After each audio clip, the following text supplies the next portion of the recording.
जब देश आज़ाद हुआ, कश्मीर एक मुस्लिम मेजॉरिटी प्रिंसली स्टेट था। प्रिंसली स्टेट का मतलब होता है रियासतें। मुस्लिम मेजॉरिटी पॉपुलेशन होने के बावजूद कश्मीर के जो राजा थे वो एक हिंदू थे जिनका नाम था हरि सिंह। और 1947 में जब इंडिया को आज़ादी मिली, प्रिंसली स्टेट यानी रियासतों के पास ऑप्शन था कि वो इंडिया के साथ जुड़ना चाहते हैं, पाकिस्तान के साथ जुड़ना चाहते हैं, या फिर वो इंडिपेंडेंट नेशन बन के रहना चाहते हैं। तो जो कश्मीर के राजा थे हरि सिंह, उन्होंने कश्मीर को इंडिपेंडेंट नेशन बनाने का सोचा।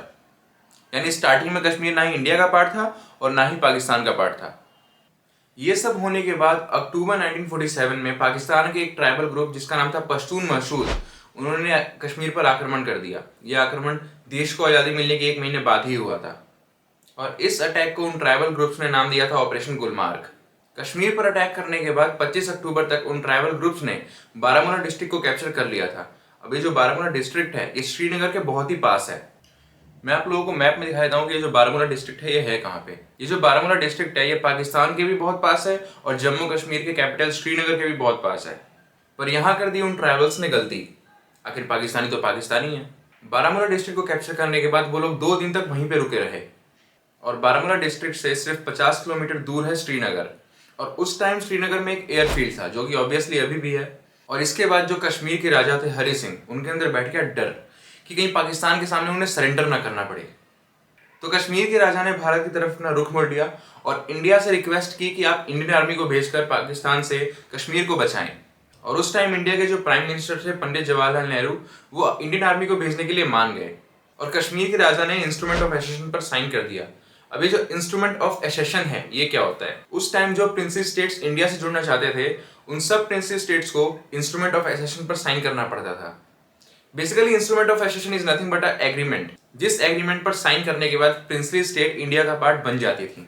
तो कश्मीर के इंस्ट्रूमेंट ऑफ एसेशन पर साइन करने के बाद इंडिया के गवर्नर जनरल ने एक्सेप्ट कर लिया कि हाँ, Kashmir is now a part of India.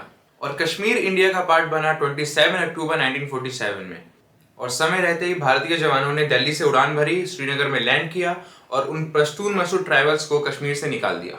वो जो ट्राइबल्स थे, अगर वो बारामूला में 2 दिन ना रुकते और वो श्रीनगर को भी कैप्चर कर लेते तो इंडियन आर्मी के लिए थोड़ा सा मुश्किल होता उन लोगों को बाहर निकालना। ज़्यादा नहीं, थोड़ा सा। अब क्वेश्चन ये है कि वो बारामूला डिस्ट्रिक्ट में 2 दिन रुक कर क्या रहे थे? बारामूला डिस्ट्रिक्ट में 2 दिन रुक के उन पश्तून मशहूर ट्राइबल्स ने वहाँ के घरों को लूटा, वहाँ रेप और मर्डर अटेम्प्ट किया। एनीवेज, कश्मीर तो इंडिया का पार्ट बन ही गया। देखो, इंडिया और पाकिस्तान के बीच आज तक 4 मेजर वॉर्स लड़ी गई हैं। इन 4 में से 3 वॉर्स तो कश्मीर में ही हुई हैं। बस एक वॉर है जो 1971 में हुआ था, जिसमें हमने बांग्लादेश को पाकिस्तान से अलग किया था। ये वॉर कश्मीर में नहीं हुआ है। मेरे ख्याल से आप में से ज़्यादातर लोगों को 1971 की वॉर के बारे में पता ही होगा।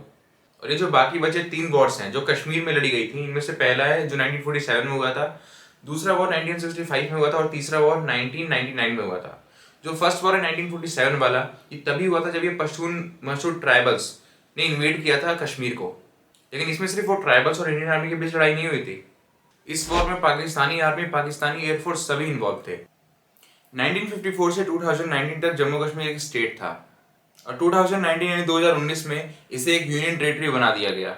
2019 में और भी कई चीजें हुई थी, जैसे आर्टिकल 370 का हटना, उस पर भी अभी आएंगे। लेकिन उससे पहले ये जान लेते हैं कि जम्मू कश्मीर में कितने डिस्ट्रिक्ट्स हैं।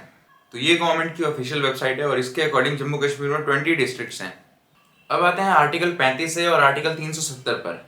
अब जिन लोगों ने फंडामेंटल राइट्स के बारे में थोड़ा बहुत भी पढ़ा होगा, उनको ये पता होगा कि आर्टिकल 12 से आर्टिकल 35 तक फंडामेंटल राइट कवर होता है। तो ये जो लास्ट वाला आर्टिकल है 35 यानी 35, इसी को अमेंड करके आर्टिकल 35A बनाया गया था। और ये जो आर्टिकल 35A है, ये आर्टिकल 370 के अंदर ही आता है। आर्टिकल 35 से जम्मू कश्मीर के लोगों को बहुत से स्पेशल राइट्स देता था।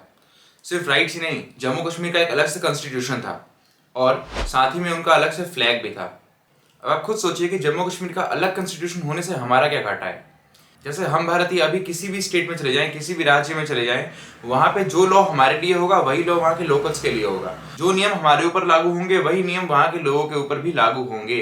लेकिन कश्मीर में ऐसा नहीं था। वहाँ के लोग अलग प्रिविलेज एंजॉय करते थे वहाँ के कॉन्स्टिट्यूशन की वजह से, जो हम नहीं कर पाते थे। फिर 6 अगस्त 2019 में आर्टिकल 370 को हटा दिया गया।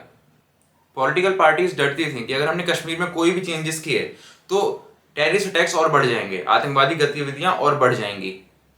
कश्मीरी पंडितों को जबरदस्ती कश्मीर से निकाला गया, लेकिन कांग्रेस पार्टी में इतना भी दम नहीं था कि वो वापस उन लोगों को रीलोकेट कर सकें।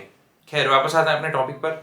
अब आर्टिकल 370 हटने से पहले का और हटने के बाद का क्या सिचुएशन था, ये देख लेते हैं। पहले जम्मू कश्मीर के लोगों के पास स्पेशल पावर था as compare to other state, जो कि अब नहीं है। पहले वहाँ डुअल सिटीजनशिप था, मतलब जम्मू कश्मीर की सिटीजनशिप तो उनको मिलती ही थी, साथ में इंडिया की सिटीजनशिप भी मिलती थी, और अब सिर्फ सिंगल सिटीजनशिप रह गई है।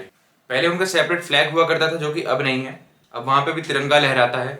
पहले वहाँ की पॉलिसीज स्टेट बनाता था, और सेंटर के पास राइट्स नहीं थे कि वो कोई पॉलिसी बना सके जम्मू कश्मीर के स्टेट के लिए, जो कि अब नहीं है। अब वहाँ के पॉलिसीज भी सेंटर ही बनाता है। अगर कंट्री में कोई फाइनेंशियल इमरजेंसी आए तो आर्टिकल 370 से पहले वहाँ पे कोई फाइनेंशियल इमरजेंसी कोई नहीं लगा सकता था, लेकिन आर्टिकल 370 हटने के बाद वहाँ पे भी ये फाइनेंशियल इमरजेंसी लग सकती है। वहाँ पे माइनॉरिटीज के लिए कोई भी रिजर्वेशन नहीं होता था, लेकिन आर्टिकल 370 हटने के बाद वहाँ पे माइनॉरिटीज के लिए भी रिजर्वेशन होने लगा। अब वहाँ पे माइनॉरिटीज कौन है? जैसे इंडिया की बाकी स्टेट में माइनॉरिटी में मुस्लिम्स है, वैसे ही जम्मू कश्मीर में माइनॉरिटी में हिंदू और सिख आते हैं। मतलब वहाँ पे रिजर्वेशन हिंदू और सिख के लिए लागू हुआ है। पहले जम्मू कश्मीर में दूसरे राज्य के लोग वहाँ पे प्रॉपर्टी नहीं खरीद सकते थे, लेकिन अब 370 हटने के बाद वहाँ पे कोई भी लैंड खरीद सकता है। पहले वहाँ राइट टू इन्फॉर्मेशन एप्लीकेबल नहीं था, लेकिन आर्टिकल 370 हटने के बाद वहाँ पे राइट टू इन्फॉर्मेशन भी एप्लीकेबल हो गया। और एक और पॉइंट, आर्टिकल 370 हटने से पहले अगर कोई कश्मीर की लेडी किसी दूसरे स्टेट के आदमी के साथ शादी करती है तो कश्मीर में जितनी भी उसकी प्रॉपर्टी थी वो इनहेरिट नहीं होंगी, मतलब वो प्रॉपर्टी वो खो देगी। लेकिन आर्टिकल 370 हटने के बाद अगर कोई लेडी वहां की शादी करती है किसी दूसरे स्टेट के आदमी के साथ, तो वो प्रॉपर्टी उसके पास तब भी रहेगी। देश का बहुत सारा पैसा जम्मू कश्मीर की सिक्योरिटी में खर्च होता है। वैसे तो गवर्नमेंट कभी रिवील करती नहीं है, लेकिन कुछ सोर्सेज के अकॉर्डिंग जम्मू कश्मीर में टोटल 6 लाख सोल्जर्स एक्टिव है। हर साल ऑन एन एवरेज कश्मीर में 20 से 70 जवान वीर गति को प्राप्त होते हैं, और अगर कभी मेजर अटैक हो जाए तो ये नंबर 100 भी पार कर देता है। सो इसी के साथ मैं वीडियो का अंत करना चाहूंगा। आई होप कि कुछ जानने को मिला होगा आपको इस वीडियो में। इसी तरह और भी इन्फॉर्मेटिव वीडियोस के लिए please do subscribe to this channel. Thank you for watching. नमस्कार।